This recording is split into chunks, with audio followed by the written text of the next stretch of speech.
Falta mucho, falta mucho. Falta. Estoy ahora con Luciana Carrasco, ella es magíster en Derecho Penal. ¿Qué tal, Luciana? ¿Cómo estás? Bien, todo bien. Gracias por invitarme. Un placer.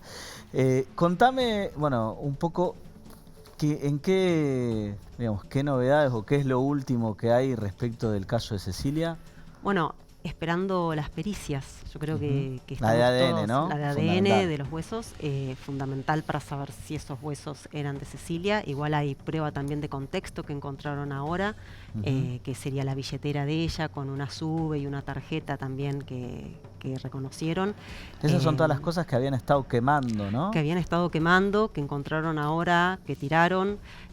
Así que bueno, fundamental esta prueba de ADN para poder saber si son los huesos y para poder dar una respuesta a esta mamá, que es fundamental, saber qué pasó de alguna forma y encontrar un cuerpo que para las madres de víctimas y padres de víctimas de delitos es tremendo cuando no tienen el cuerpo de su hijo y suponen o presuponen qué pasó, pero no lo saben con certeza.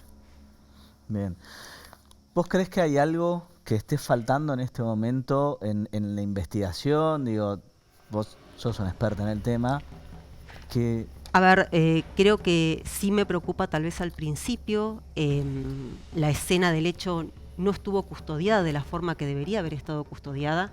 Este es un caso no solo resonante porque lo vimos todos a nivel nacional, sino porque hay involucradas personas que manejan muchísimo poder dentro del territorio. A ver, manejan un mini estado dentro de Resistencia. Sí.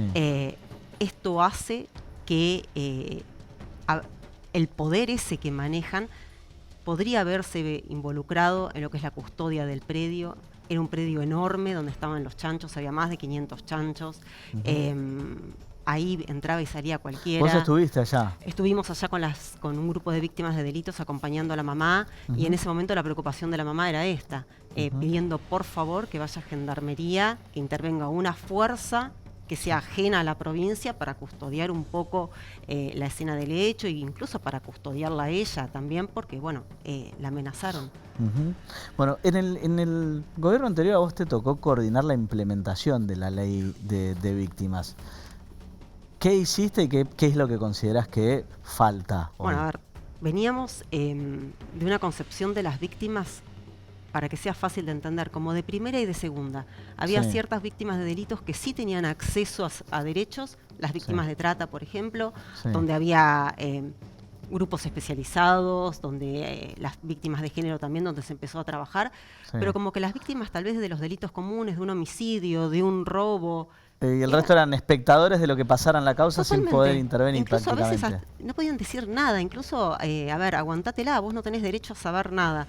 Lo que se modificó con la ley es esto, a ver, estas son personas que tienen derecho a saber qué está pasando con mi causa. Imagínate esto. Y fundamental me parece esto de que puedan o que tengan intervención sobre hechos como la morigeración de la pena Pero claro, o cuando, bueno, se cumple la condena y está en condiciones de quedar en libertad. Casos que vimos en la cuarentena, mamás que se enteraban que el abusador de su hija estaba libre y se lo cruzaban por la esquina de la casa. Nadie les había notificado de esto. Entonces, no puede ser un mero espectador una víctima que es la única que pidió no estar ahí.